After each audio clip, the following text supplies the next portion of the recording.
Hey everyone, welcome to BSMGS। कल जो हमने छोड़ दिया था ट्राइपॉड के कारण, तो यहाँ पर हम लोग पहुँच चुके थे। जिक्सॉ फिट हो चुका था। कैसे दो कोस्ट लाइनें मिल रही थी, आपने देखा था। दो कोस्ट लाइनें अफ्रीका की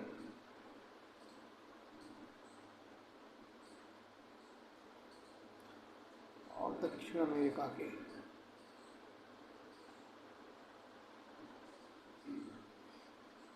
मेडागास्कर, ऑस्ट्रेलिया,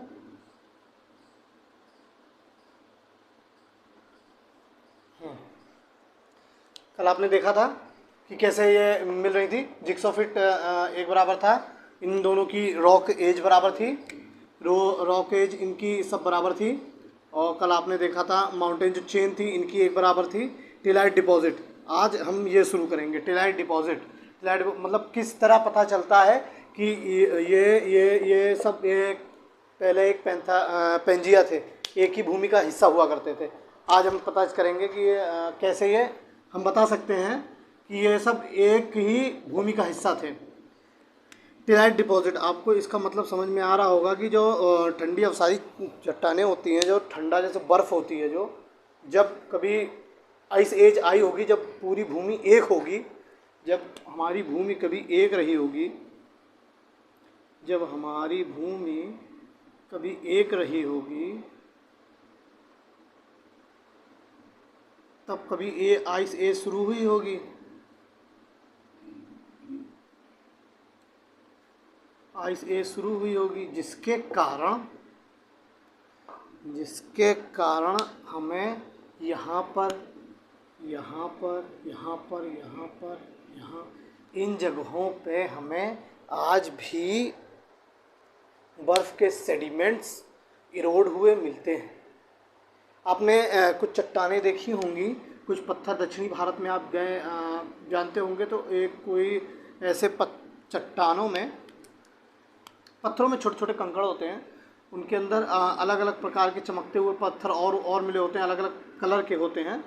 तो इनसे ये पता चलता है कि पहले कभी ये जो भूमि एक थी, बाद में जब अलग हुई तो उनके सेडिमेंट्स भी इनके साथ टूट के चले गए।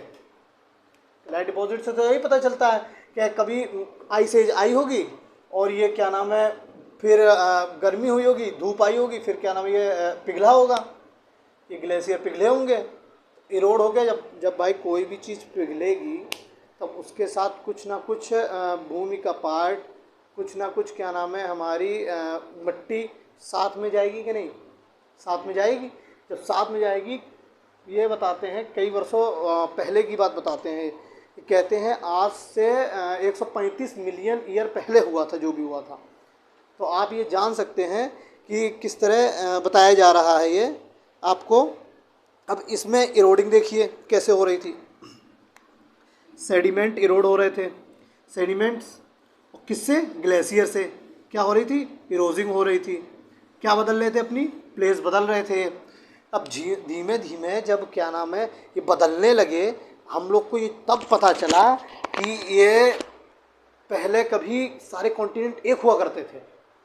वो आज हम जो प्रेजेंट टाइम में हम पूरी दुनिया देख रहे हैं या हमारा विश्व देख रहे हैं, आज ये ना हो करके पहले कभी पेंथेलास्टा था। अभी हम एल्फ्रेड वेगनर की बात कर रहे हैं, कॉन्टिनेंट ड्रिफ्ट थ्योरी चल रही है अभी। आज इसकी लास्ट क्लास है और ये क्लास आपके लिए बहुत ज़रूरी। बस ये आपको ये बताना है कि उन्होंने एविडेंस क्या क्या दिए थे, यही एविडेंस है। एविडेंस के रूप में उनकी ये थ्योरी मानी गई थी कि हाँ ये सही कह रहे हैं, मगर कॉन्टिनेंट कैसे ड्रिफ्ट हुए वो इनकी थ्योरी इस तरीके से नहीं मानी गई थी जो इन्होंने बताया था कि सम्यक बल लगेगा और ये सब। ये भी हम आपको दूसरे उसमें बताएंगे कि कैसे हमारे आर्थर होम्स आते हैं, उन्होंने बताते हैं कि भाई कोई टिल्ट फोर्स इतना ज़्यादा सन का और मून का नहीं है कि जो उनको खींच सके कॉन्टिनेंट्स को। हाँ भाई, पानी की घटनाएं हो सकती हैं, ज्वार आएगा, भाटा आएगा, इसके द्वारा पानी इधर विस्थापित हो सकता है, कॉन्टिनेंट खिसक जाए, ये मानना असंभव था सारे वैज्ञानिकों के लिए। इसीलिए आर्थर होम्स ने ये बताया था। चलिए उसको तो बाद में बताएंगे, पहले तो इसको ख़त्म करते हैं। तो प्लेस डिपॉजिट ये आपको हो गया होगा, पता चला।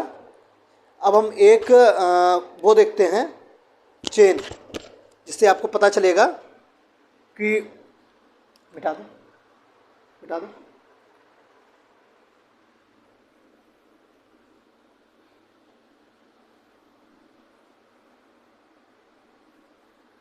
हाँ मिट गया। अब हम टिलाइट डिपॉजिट जैसे कहाँ कहाँ हुआ था, जैसे हिमनद कैसे कैसे बदले थे, कैसे कैसे थोड़े से वो हुए थे, वो हम पता करेंगे। जैसे कि गोंडवाना लैंड का हिस्सा आप जानते हैं, जैसे हम इसको पहले क्या बोल रहे थे, ये यूरेशिया था, ये पूरा गोंडवाना लैंड का हिस्सा था, मानते हैं कि नहीं? इस गोंडवाना लैंड का हिस्सा बोल रहे थे हम इसको। तो अब हमें पता चलेगा कि गोंडवाना लैंड का हिस्सा कैसे कैसे हम कह रहे थे, क्योंकि हमें इसके प्रमाण मिले हैं गोंडवाना लैंड के। एक अफ्रीका में, फॉकलैंड में, मेडागास्कर में, और ये आपके आर्कटिक में, ये इस जगह, ये जो आर्कटिक सागर है ये आर्कटिक में, और आपके ऑस्ट्रेलिया में, ये जो टूट के अलग हुआ है वो, और प्रेजेंट अपने भारत में 6 जगह पे टिलाइट डिपॉजिट मिले हैं हमको। इससे हम ये बता सकते हैं कि पहले कभी ये कॉन्टिनेंट एक दूसरे का हिस्सा हुआ करते थे। कहिए तो आपको बना के दिखा दें, देखिए ये कहाँ मिलेंगे।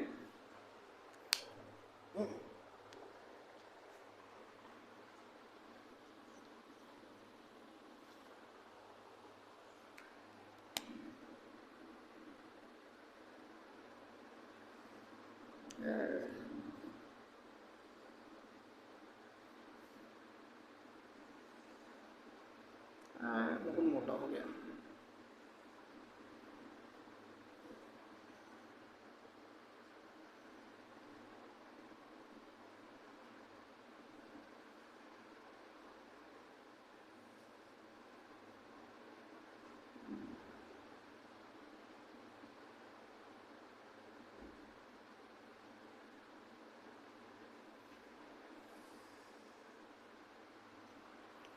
मान लेना भाई,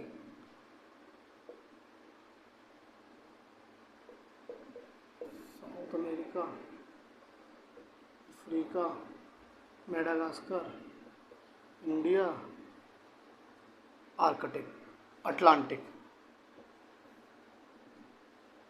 अटलांटिक। हाँ, तो ये आपको जगह दिख रही होंगी, आपको ये 6 जगह दिख रही होंगी नहीं? अच्छा,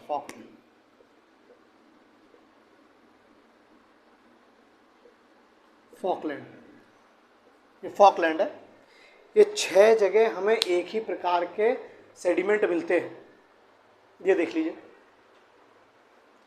ये 1 2 3 4 5, और ये ऑस्ट्रेलिया कहाँ गई? ऑस्ट्रेलिया, ऑस्ट्रेलिया 1 2 3 4 5 6 जगह हमें इसके सेडिमेंट्स प्राप्त होते हैं। आप देख रहे हैं,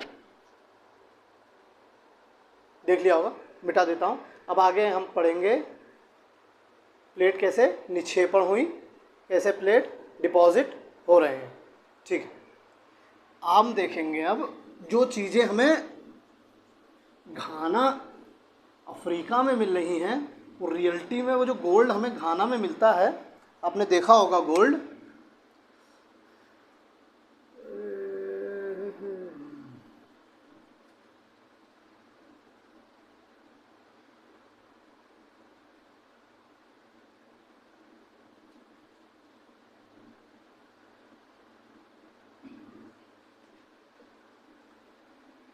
हाँ,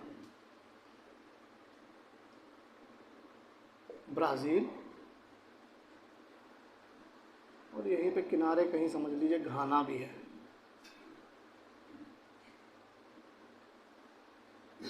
ठीक, यहीं कहीं घाना है। तो जो घाना में हमें, जो घाना में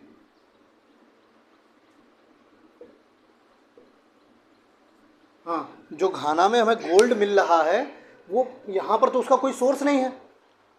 इस जगह तो हमारा कोई सोर्स है ही नहीं ना, इस जगह तो हमारा कोई सोर्स नहीं है। हमें घाना में क्यों मिल रहा है भाई? जब हमारा कोई यहाँ सोर्स नहीं है, कुछ नहीं है। जो सोर्स है वो हमारा ब्राज़ील है, ब्राज़ील में सोर्स है इसका।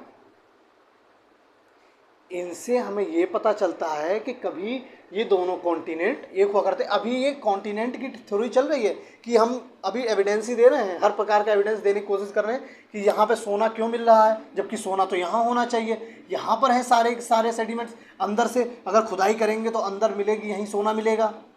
घाना में कैसे मिल रहा है सोना? अभी तो हम इसको क्या नाम है पूरी तरीके से बता रहे हैं एविडेंस के थ्रू कि ये कभी एक हुआ करते थे।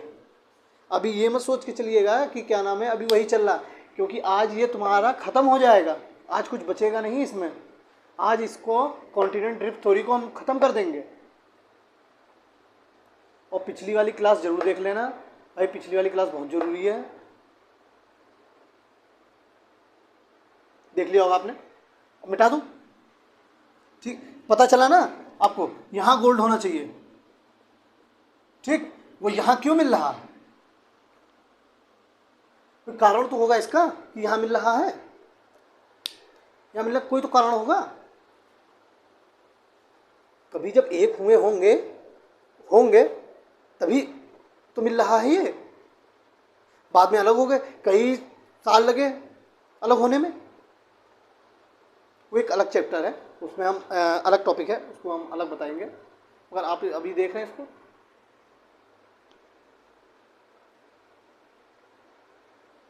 ठीक है, हो गया होगा, मिटा दूँ?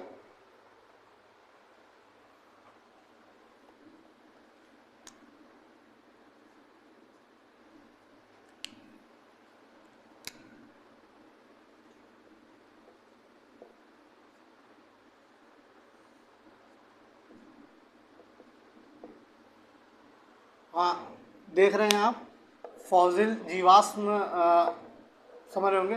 जो हम अब देखेंगे कि कैसे कैसे हमें पता चलता है कि जो एक प्राणी कभी खारे पानी में रहा करता था, उसके जीवाश्म हमें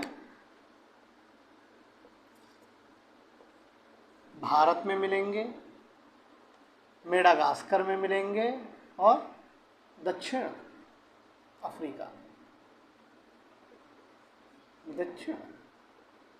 अफ्रीका मिलेंगे। एक लेमूर जीव है, बहुत प्यारा सा जीव होता है। आप लेमूर देखेंगे कि जब उसके फॉसिल्स हैं, हड्डियाँ, जीवाश्म माने समझ रहे हो ना, जो बचा कुचा पार्ट जो होता है शरीर का, जैसे जो हड्डी तो बचती है, चमड़ा वमड़ा तो सब गायब हो जाता है, तो वैसे ही हड्डियों के जो प्रमाण हैं हमें भारत में भी बता दें कहाँ मिलेंगे।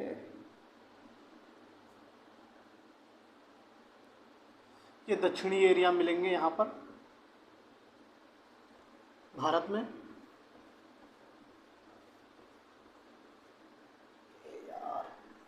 मेडागास्कर,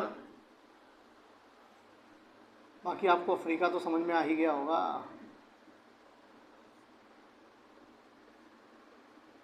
कैप होप में मिलेंगे यहाँ पर, ये रहा मेडागास्कर में मिलेंगे इसके प्रमाण। अब ये जान लीजिए इनके बीच की दूरी 4800 किलोमीटर है।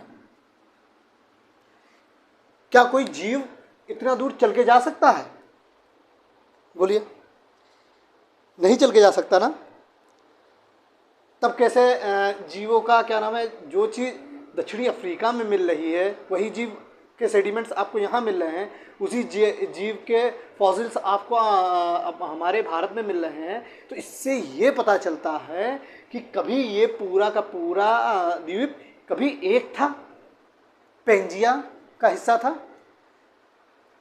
एल्फ्रेड वेगनर अंकल के हिसाब से, हमारे अंकल थे ना एल्फ्रेड वेगनर, हमारे अंकल एल्फ्रेड वेगनर थे ना, उनके हिसाब से माना जाए तो, जो कि सही है। अरे भाई कोई जीव 4800 किलोमीटर पार करके तो जाएगा नहीं, सीधी बात। कोई जीव जाएगा क्या बताओ? कोई जीव जाएगा 4800 किलोमीटर पार करके? नहीं जाएगा ना।